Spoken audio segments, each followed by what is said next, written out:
Welcome to the Onside Podcast, a podcast on innovation-driven entrepreneurship. Join us on this journey as we amplify the power of disruptive ideas. Hi, everybody, and welcome to the Onside Podcast. We're super excited to have you joining us here today. As you know, this season we're taking a deeper dive into women's entrepreneurship and other topics here in Canada. And we're highlighting women entrepreneurs and leaders who are changing our ecosystem to help it make it more inclusive and really driving change. And these fireside chats are being brought to you as part of our Start Now Incubator project, which supports diverse and intersectional women across Canada to grow and start their businesses. And we're really thankful to the Women's Entrepreneurship Strategy for some support to be able to do this. I'm your host, Alex McCann, and we're really excited to have you joining us. Today, we're going to meet with an amazing reggae artist, Jah'Mila. She is a Juno-nominated artist. She has a powerful voice for the Jamaican music and culture, bridging the gap between Caribbean and East Coast Canada. Originally from Kingston, Jamaica, she now calls Nova Scotia home, where she continues to champion the spirit of traditional roots reggae infused with elements of jazz and soul. Her musical journey has taken her across the globe, touring with legendary reggae acts like the Wailers, Black Uhuru, Groundation, and solidifying her place as a cultural reggae ambassador. She also has collaborated with prestigious orchestras, including the National Art Centre, Toronto Symphony Orchestra, and here in Nova Scotia, Symphony Nova Scotia, blending her rich vocal artistry and symphonic arrangements. She has a Juno-nominated album, which is Roots Girl, which is a heartfelt collection of songs that not only celebrate her cultural heritage, but serve as a powerful platform for social advocacy, inclusion, and representation in the arts. With her unwavering passion and support of her musical team, she continues to captivate audiences, ignite conversations, and inspire change one stage, one song, and one powerful message at a time. So, Jah'Mila, thank you so much for joining us today at the Onside Podcast. Thank you so much, Alex. It's a pleasure to be here, and thanks for the kind introduction. We're super excited to have you here. You have such an interesting background and your journey. Originally from Kingston, Jamaica, you have a deep cultural heritage with Roots Reggae in particular. How did your upbringing in Jamaica sort of influence you, and what inspired you to want to be a reggae singer? That's a great question. I've been singing my entire life. You know, there's this saying that the singer is entertaining to everyone else but the people they live with. Oh. So if you talk to my mom and my grandmother, they tell you just how much singing I've been doing my whole life. And it started in church choirs and everything. But my father has always been a reggae guitarist. Oh. And so I always felt like I had a deep dive into, like, you know, a behind the scenes look at the production of reggae music and the culture behind it. I've been grateful to be able to not only see the conservative side of Jamaica, but also the spiritual and cultural side of Jamaica, you know, through Rastafarian culture, through the music, and through the arts overall. And what made you want to pursue a career? So you said your father, was he playing guitar? Is that guitar? correct? Yeah, playing reggae guitar. Yeah. Okay. And really contributing to the music and the evolution of the music, and touring a lot. And so I always found his life very fascinating. Becoming a singer wasn't something I chose to do. I sing every day, Alex, regardless of if people are listening. Okay. I'm a shower singer myself, so that's all everyone's going to get from me. So Totally. But, you know, once people start engaging you and they start to listen, you're kind of forced into the business of music because you have to have those conversations. And it started off where I didn't bear a lot of the accountability because I would just join existing bands as a supporting vocalist. And then I would just able to just sing my songs and go home. But then once I moved to Nova Scotia, there wasn't a lot of reggae. You know, there wasn't a lot of existing bands playing the music that I was, that I had a lot of background and experience with. And so a bunch of my friends were like, let's jam some reggae songs. And as the show starts rolling in, you start rising to the occasion because you start having to engage in a different way, because then you're starting to realize it's not just a passion anymore. It is a passion and will always be my safe space and my healing. But now it's like there's a business of music that is now in front of you and you have to rise to the occasion. When did you start? When did you start your sort of musical journey here in Nova Scotia? Was that? I want to. It's because it sounds like it was kind of not totally planned. Like you were just kind of getting the vibe, like wanted to do a couple sessions with some friends, jam in, etc. And then I guess people responded to that. Is that right? Absolutely, absolutely. I'm so grateful when I came into Nova Scotia to have first met some very incredible people in the arts community. It has to be said just how close and how beautiful the creative community of Nova Scotia is overall. Let me just shout out my friends here. But, everything from seeing the Melatones on a Thursday night, going to the Carlton, going to Barely, seeing Garrett Mason and meeting these folks and seeing how beautiful they are. It wasn't long until I met the Dub Cartel, who were the closest thing to reggae music that I could find in this space, and they were happy to collaborate. And so as you meet more people, you started to get a little bit more immersed. And I remember my first show ever as a band after we had been jamming for a couple of weeks was at the Carlton in May of 2017. Oh, wow. Okay. Yes. Love it. Yeah. The Carlton's a good spot. Spot. I love it there. Yeah. It's got a nice, close, intimate feel. Good sound. Been to the Carlton quite a few times, if I do say so myself. Oh, beautiful. Yeah. So you're like kind of jamming with your friends. You're like getting connected to the scene. We do have a very rich musical heritage here in Nova Scotia, with our own music, Celtic music, a lot of folk music, all kinds of things coming in. And you're stepping in with a new kind of not new, but like maybe a little bit newer for Nova Scotia vibe. Different. Adding a little something to it. So I want to say thank you for adding a little something. Was there something like, so you started doing that, you started playing maybe at the Carlton and places like that. Was there a moment kind of was there a moment or like someone who influenced you that said, aha, like, you came to the moment where you're like, I could definitely do this as like a real thing, like a career or, do some side hustle. Like I could maybe take this to the next level. Several people. If I called one name and didn't call all the others, I would feel it would be remiss of me to try to. There's always an encouraging word. There are a few names I will call and apologize to whomever I didn't, because it's been so encouraging, Teddy Skiffington, who first said, let's jam next Sunday. So you kind of put a timeline around it. And as a project manager myself in IT, I understand that a goal is just a goal and a dream is just a dream until you put a timeline around it. Teddy Skiffington said, let's jam next Sunday. I didn't take that initiative.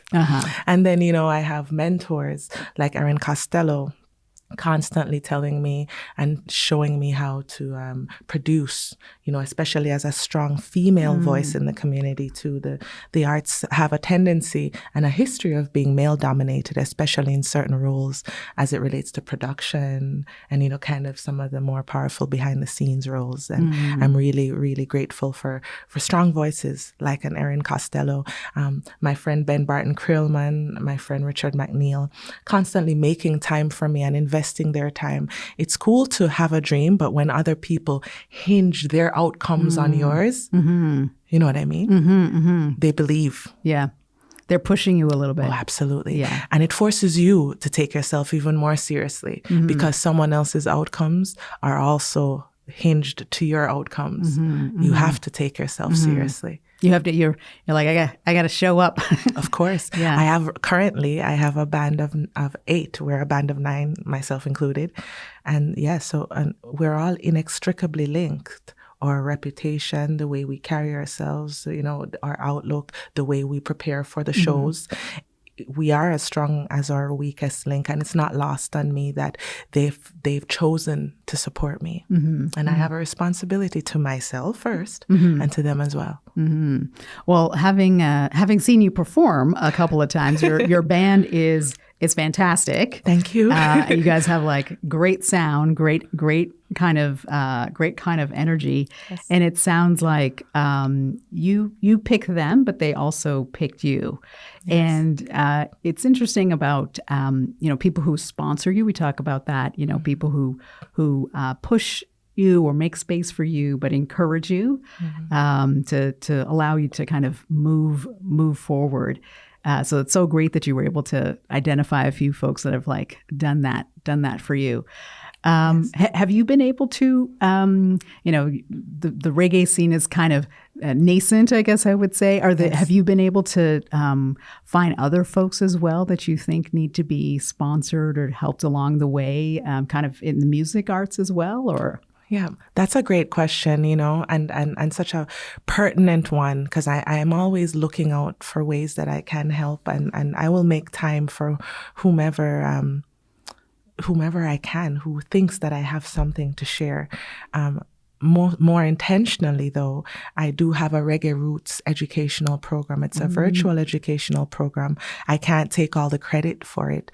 The National Arts Centre Orchestra and Daniel Bartholomew Poyser, incredible orchestral conductor and a powerful Black voice in Canada as well, collaborated with me again, hinged their outcomes on me and believed in me and gave me the opportunity to contribute as an artistic director and as the voice and presenter of this virtual educational program. Now it's available to all Canadian students free of cost.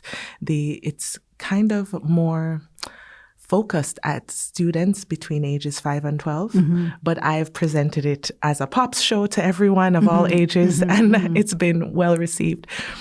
It's one of my favorite persons in my entire life is my grandmother, and she was a kindergarten school teacher, and I love her so much, and I've seen the impact she's had on my very small rural community up in the mountains of Jamaica, and without any formal training, I consider it a privilege and an honor to be able to share with students in that way, because, whenever I stand in front of 1,000 students or 500 students, which is the numbers we've been seeing, right? Yeah, that's a lot. I'm grateful, and I reflect on my grandmother, and, and I feel like I'm making some sort of change.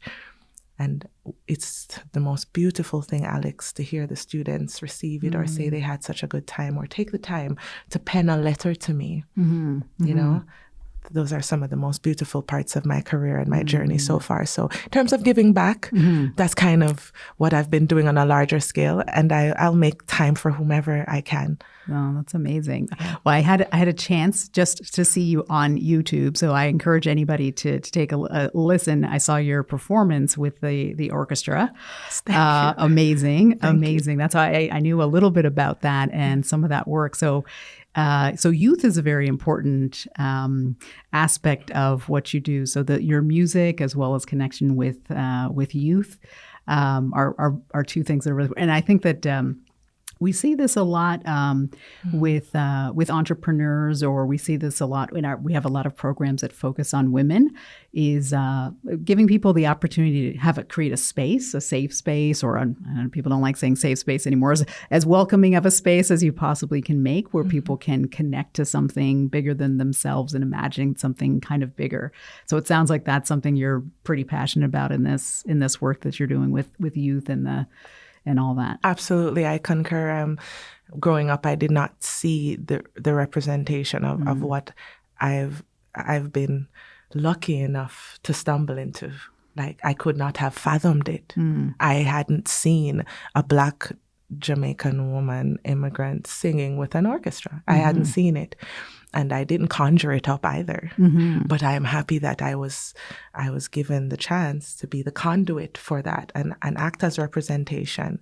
So, like, for example, next month, I shouldn't date this podcast. That's okay. I shouldn't date this as of this date. That's okay. That's okay. Podcasting rule number one. But sometime in the future. In the future, I'll be addressing some students at an after-school program that are specifically focused on marginalized students and providing the access to music education to students who otherwise might not have had the opportunity to do that for whatever barrier or reason. And I am so happy that I'm giving them the representation I lacked. Mm-hmm. Mm-hmm. I didn't see that growing up, and so I couldn't imagine it. Mm-hmm. Mm-hmm. You know what I mean? Yeah, yeah. Well, it's interesting when I saw the performance just online, but when I saw the performance, I was like, wow, you know what? I don't think I had ever seen anything like that. I had not seen kind of a reggae artist with a big, large, traditional symphony with all of the kind of traditional Western instruments, playing at that rhythm or with those beats or like giving it. And there's definitely like a different sound. Like the sound is so large. The stage is so large. The view is so, immense. And even, whether it's Black opera singers or other folks, like there are not that many stages where people are showing up at that kind of venue, other than, like large music concerts or things like that. So it's a very interesting platform and place to be to show, yes, I can be here. I can be in this beautiful place with this beautiful orchestra, and blend the two different different cultures. So we'll put it in our like links and all that kind of stuff, so people can go hear and see for themselves. Yeah. But one of the things, when we think about reggae, at least for me, and probably many people, is that we know that it's such a powerful message driven genre. Mm-hmm. And you talked about your father and seeing him on stage, and you just shared with us about your grandmother. Are there certain kinds of stories or emotions or things that you're trying to get across in your own music? You have your Juno-nominated album. We have another one we'll mention a little bit later. Yes. But is there something that you're trying to get across in your music? That is such a great question. And I'm honing in on that with each production. I think Roots Girl was more of, these are the songs we have. We're going to put it all together and we're going to put it out. Launch it. Yeah, as a piece of work. And then the second album, Woman of the Sun, I have one production under my belt, me and my team and I, and now I can be a little bit more intentional with the messaging. Mm-hmm. And one of them that really stuck with me was the power of community, mm-hmm. And the importance and power of community. Self-value, reflecting on self, and really honing in on your own power in your authenticity, standing in your authenticity. Mm-hmm. So like Woman of the Sun is to encourage. There are too many songs out there that are telling our young girls that they're not enough. Mm-hmm. And I wanted to have a song that was telling people, like, you know what, you're beautiful just the way you are. Yeah. Just the way you are, And there's a value system too in my music, regardless of if the message isn't directed. So some of the value systems is no expletives. Mm-hmm. Everyone should be able to consume my music, mm-hmm. and that's a rule of thumb for me. Another thing is there'll be no disrespect or degradation unless it's the system, you know what I mean. Yeah. Unless it's the forces. No need to degrade women. Yes. No need to degrade women or any groups of people, really. Yeah. But there's also an honesty that I aspire towards when I'm talking about the real issues, because there's an honesty that is required for us to be able to address the social issues. And my favorite singer, Nina Simone, said it best, that it's the artist's responsibility to reflect the times. Mm-hmm. And so that's one of the value systems I hold, that I should be able to, without being censored, speak about the issues, from my point of view. And so those are the things I consider to be very important to me in my music. And then, of course, the love songs. And gotta have the love songs. Gotta have the love songs. Gotta have Totally. the love songs. You gotta have like a couple like tear jerkers and absolutely. the boy who did me wrong, or Yep. Or the boy who did you right. or the one who did you right. That's even better. Totally. Longing and all that kind of stuff. For sure. Okay. Well, I think that's so important now. We have so many young women and girls really under threat from violence. There's like epidemic of violence against women and self-hatred and, all of these kinds of things. So I think when there's positive role models or things that you can hear and listen to reinforce some of those positive ways of thinking and being across different genres is so important. Yeah. Now, you started off growing up listening, and singing in the church and listening to music back home in Jamaica, and then you moved here to Canada, and so you have kind of like two experiences of two. I don't know if they're different or not, but the Canadian kind of music industry and then the Jamaican music industry. What was it like when you came here and started kind of experiencing the Canadian way of doing things? What was that like? Yeah, that's a great question. It was an interesting journey for me. It would have been easier for me to make that comparison if my experience in each place was static or similar, but they were quite different. But I'm going to do my best, right? Because in Jamaica, I didn't have a lot of that lead artist accountability.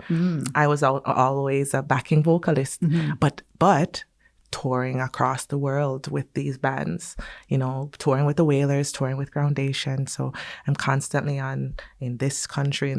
But one thing, touring with these experienced bands, with these incredible artists that have been doing it before I was born, and soaking it all in and watching how they're impacting the people around them and how it's received. And learning and listening to the stories and feeling very blessed because Jamaica, I don't know if you've been, everyone is a star in Jamaica. They all just need a mic. So to have been blessed to have that opportunity, I love that.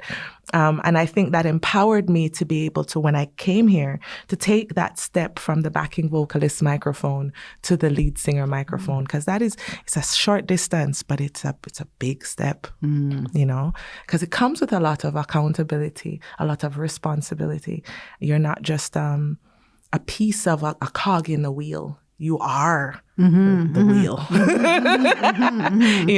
And so my experience in Nova Scotia, of course, would have been different because I felt like I had the confidence, the support, and the impetus to grow in my artistry. There was reggae here, Verbal Warning, Andrew Branch and the Halfway Tree, Dub Cartel, but I felt like I brought an authenticity to the scene, having had the experiences that I had, and I could collaborate with these groups that were already here and give something and be value added in that way. What I learned about, and this is something that I am so incredibly proud of to be able to talk to you, is as a female entrepreneur, sitting into that space and understanding, okay, the rules of the game. How does this work on paper in real life? What are the things you have to do to operate a business as an independent artist? Before you're an independent artist, what clearances do you have to have even as an immigrant to be able to? And these are the kinds of conversations I want to have with artists that are either new to the scene or in the scene and not quite sure where to start. Yeah. Well, it's interesting because, if you go to a show or something, you're just like jamming and enjoying the music and you're not really thinking about it.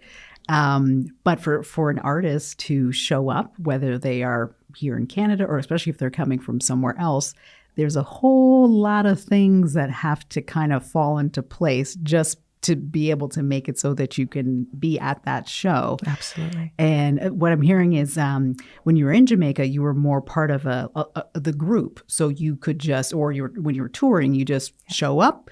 Not just, you show up, you sing, but you're kind of in with the group and you're participating, you're going along, but now that you've been in Nova Scotia, you've been stepping out as the leader. Steering. If everybody's, maybe before everybody was on the bus with you and you were on the bus too and having a good time. But now you're like the bus driver and everyone's on the bus with you. Absolutely. And you're making sure, you have the tires, the buses, they got the maintenance and, like everything is working. Passengers are comfortable. They're there. They showed up on time. Exactly. They didn't get left behind at the last tour stop. Exactly. They're all there. Totally. And so that's a big adjustment to make. And learning it as I go along. Yeah. And was that a conscious decision when you decided to make that switch to kind of be the bus driver or be the leader of step into a more of a leadership role as the singer and the artist and do that? Was that like a conscious decision that you're like, okay, I think I got to do this now? Well, yeah, it gave me no choice. I think I had mentioned before that I felt like I had to rise to the occasion because with each successive opportunity that came in front of you, you have to deal with it. And as those opportunities become more complex and, for want of a better word, bigger, it requires more of you. And I'm happy for all I've learned. It does help that some of my corporate experience and the skills that I've honed there are transferable. But think about, the artist trope. It's really passionate people, they're kind of feel their way through things. That's the artist trope. That's a stereotype. And I'm not saying everyone's like that.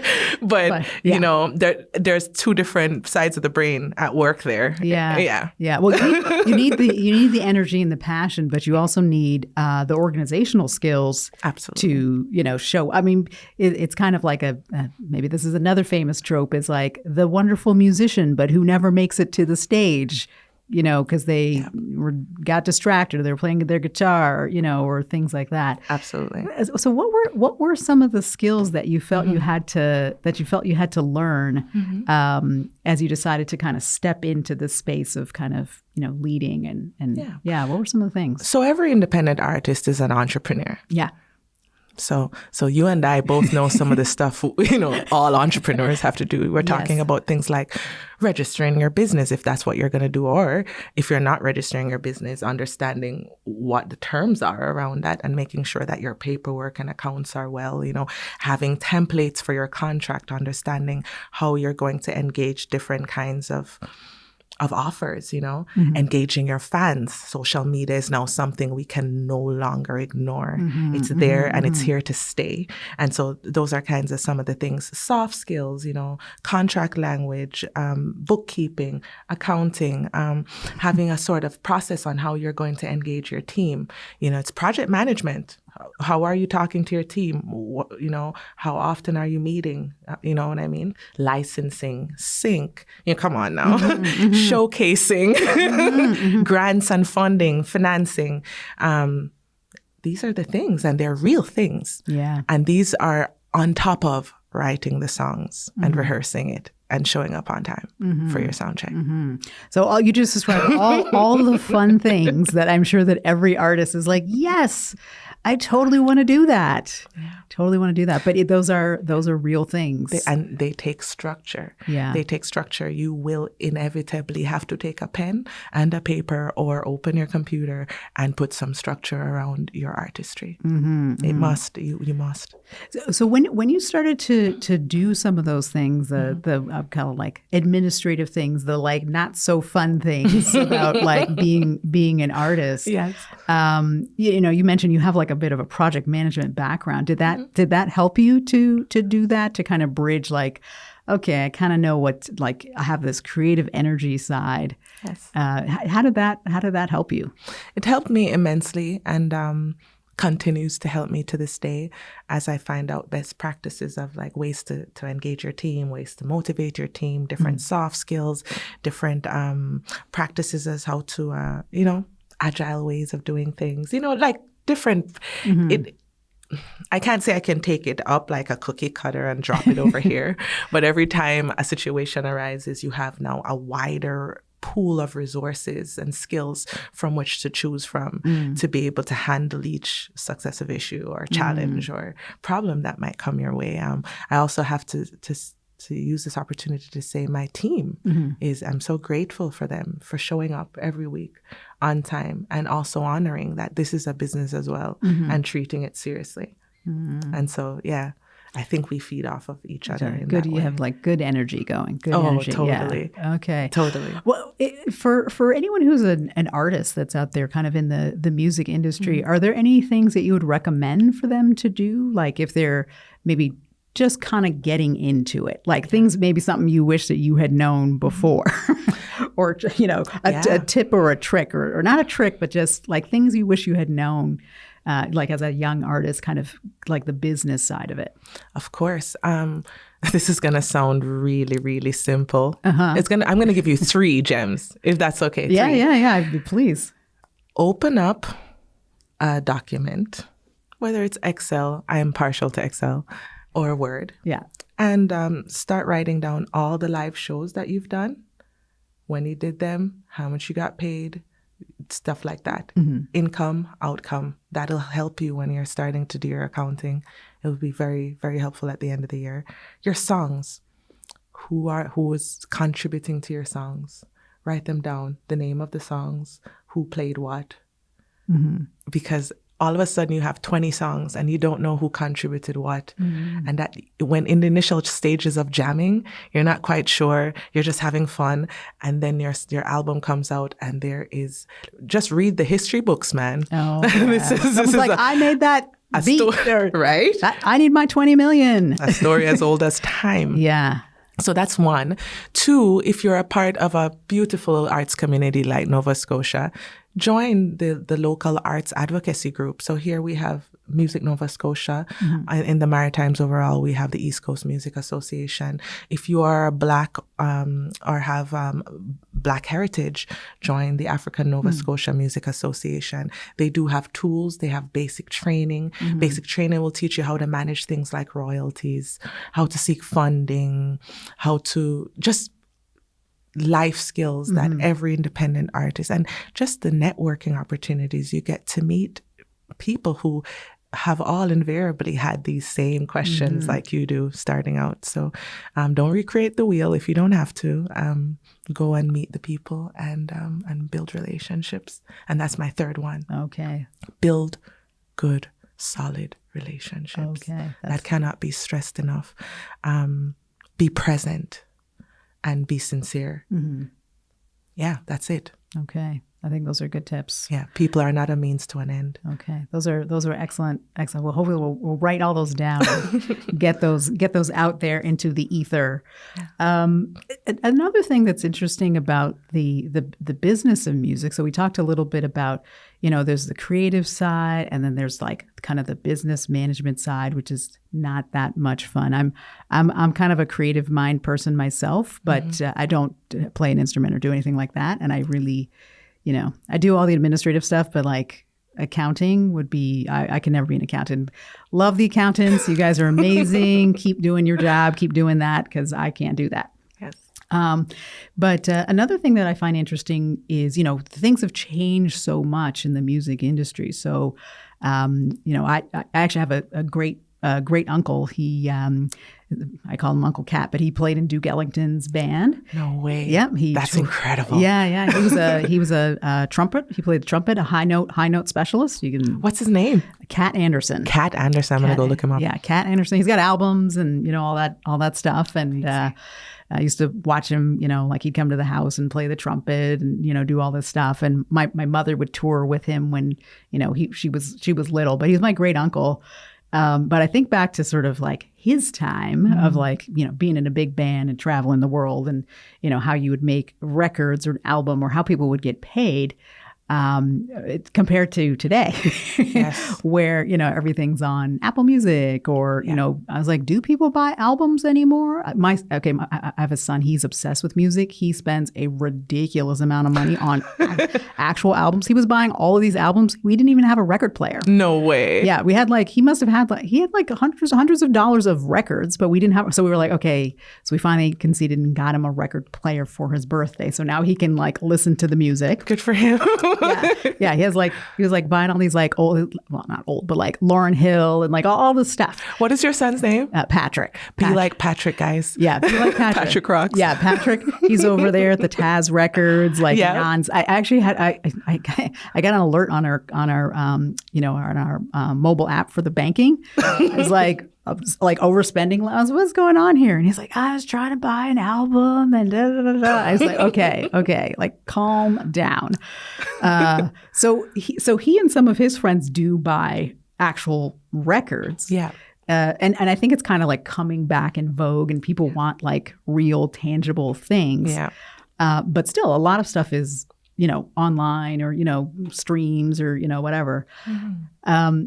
How do people make money in the music industry today? What a great question. Yeah, like I'm still figuring it out, guys. Yeah. Like, I'm still figuring. Like, are there some things that you've tried, or for like people who are kind of starting out, that they should be thinking about, as they're building their business or thinking about that? What are some things you're thinking about in that area? Yes, that is a great question. The revenue potential of the independent artist, or artists overall, whether or not you're independent, is threatened in a big way. The streaming platforms, who have their pros, definitely also have their cons, as the production cost of making the music that they're selling for pennies is exorbitant, and artists cannot, unless you are streaming millions and millions and millions of songs per day, or, per period, you cannot make enough money from streaming to sustain yourself. So myself personally, I've put a lot of attention on my live performance, which is where my exposure started anyway. Mm-hmm. My record came out after I had already done several dozens of shows. And so the reputation I think I've built, and guys comment and let me know if that's the truth, is from the word of mouth of my live performance. And so I've honed in on that and try to keep it relevant, try to keep it different, try to spice it up, and try to keep it at a certain really good standard, because the more ticket sales you can convince a theater that they're going to have with your act, the better shows you'll get. Mm-hmm. And so I'm grateful for that. One of the things I've done is I've diversified my act, because the size of my band has been a deterrent for some smaller venues. And so being agile and flexible in that way has allowed me to open up opportunities for smaller venues that with my big band I would not otherwise have, ensuring that I have beautiful looking merch. And back to the record thing, I think there's a culture going on around record collecting right now that I think is really cool. And so I have 2 records as well, and most people want you to sign them. So I think people are looking at it as more of a collector's item than it is something they'll be playing every day, because they can go listen to you on their phone, on Spotify right away. But do I want a piece of this person living in my home for the next 30 years? Yeah. When someone takes $50 and they buy my gold record, that's Woman of the Sun. And that's why I made them gold. I made them gold because, well, if you want a gold record, you might as well make one. Yeah. But on the other hand, I'm instant gold record. Yeah. Right, exactly. Give yourself gold records. Yeah. No, anyway. But another thing is that the person who decides to take up a $50 record off of a table and ask you to sign it wants a piece of you in their home. And I want to make it a beautiful piece of me. Yeah. And so having good, beautiful merch has been something that has served me, where even sometimes the shows, if they can't, or I didn't have high ticket sales, there'll be some merch that offsets that. Aligning your brand, so being very intentional around your brand, and that's something I'm still working towards. I'll be doing more work on that, as it was the Juno nomination last year that really forced me to think about my brand and image in a more serious way, because then I felt like with the publicity that came from that, there were eyes all over the world looking at me, and not just in the Maritime. And I felt like I I had a responsibility to be more intentional with my branding. And so that's something that is in motion at this time. But aligning your brand will open up a lot of opportunities, like brand ambassadorship. You know, there are companies that are looking for beautiful souls to represent their brand, you know, and everything from liquor stores or like, you know, alcohols, or all the way to books, publishing companies, anything, really, anything. And everyone has a community, and, you know, you have to find which ones resonate with your brand and see if it feels right. But brand ambassadorship is a really good way to make money as well. And I also love the idea of being instrumental in the community in advocacy. Advocacy doesn't always pay, but when it does, it's also a revenue stream. So, for example, if you're invited to be a keynote speaker somewhere or to share your experiences, for me, I get like this podcast, I get asked to speak about my experience as an artist, as an immigrant, you know, in EDI forums or different kinds of forums. I get to address corporate as well. And I'm really grateful when people are interested in what I have to say. And that's kind of how I make money from music. But don't tell anyone. I would sing anyway. I would sing anyway, Alex. And that's the driving force at the end of the day, is that I like music and I like to sing. Well, we love having you sing, and having seen you perform a few times, I definitely encourage anyone out there to try to get to see you live. If you ever do anything with Symphony Nova Scotia again, I will definitely be there. Thank you. Hint, hint, Symphony Nova Scotia. Wink. We're getting close to the end of our time, but what are some things that you're up to, and how can people learn about your album? Okay. Some things that I'm up to. So this is 2025, and in March, I'm going to be in Toronto. I'll be doing an after-school program with the System of Toronto students, and then I'll be performing with them on Friday, March 7th. Ooh. Yes. And then the day after that, we'll be at Hugh Rooms Live in Toronto as well for International Women's Day, where I'll be performing with another reggae superstar and Queen Amoy. Ooh. So we're really excited about that. For the rest of the year, look around, visit my website, www.jah'milamusic.com. All my show dates will be there. There are some special ones coming up for this year. Wink. Wink, wink. Yeah. Wink, wink. And I'm just excited to meet you. Come over and say hi. Okay. And if anyone goes to your website, you can also have a little listen to your new album, which has some great songs on there. Women of the Sun, East Coast Family, in case anybody wants to get the Nova Scotia vibe. Yes. Yeah, those are two that I recommend. Why did you call your album Woman of the Sun? That's a great question. I wanted to get that in real quick. It's a little cheesy, but people like cheese. Okay. Is it because you miss the sun, or, Well, it could be looked at in that way as well. But Roots Girl was the first album. And when I think about roots, I think about being below the soil. It's dark. There's work happening, but no one's able to see it, And then what happens to roots is that if you water them and you plant them in fertile soil, what's going to happen? Beautiful. Hopefully a beautiful flower comes up. A beautiful plant is going to pop its head through the soil. And I'm not a girl. With each passing day, I'm coming to terms with the fact that I am indeed a woman. Yes. Full grown. Yes. I hear you. Being a girl, that was so long ago. I know. But there was a humility, I think. There is something in Roots Girl where being able to speak and share my culture in that way, but then also recognizing that I had so much to learn still, and even still have so much to learn. So I felt like Roots Girl was appropriate for the work I was doing at that time. But Woman of the Sun, the stories on this album are so much more personal. And again, the album is more intentional, and I feel like I am more stepping into my artistry and a little bit more, and the light is shining on my face.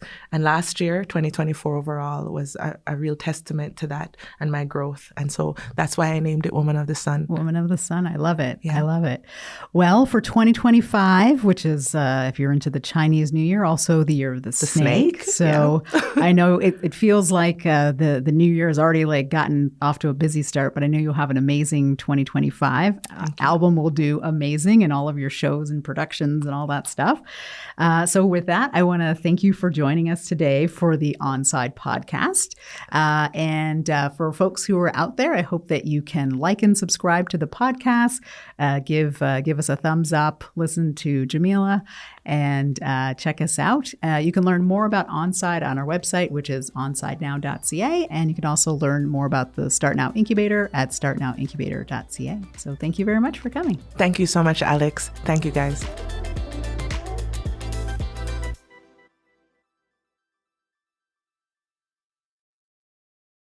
You've been listening to a Podstarter production.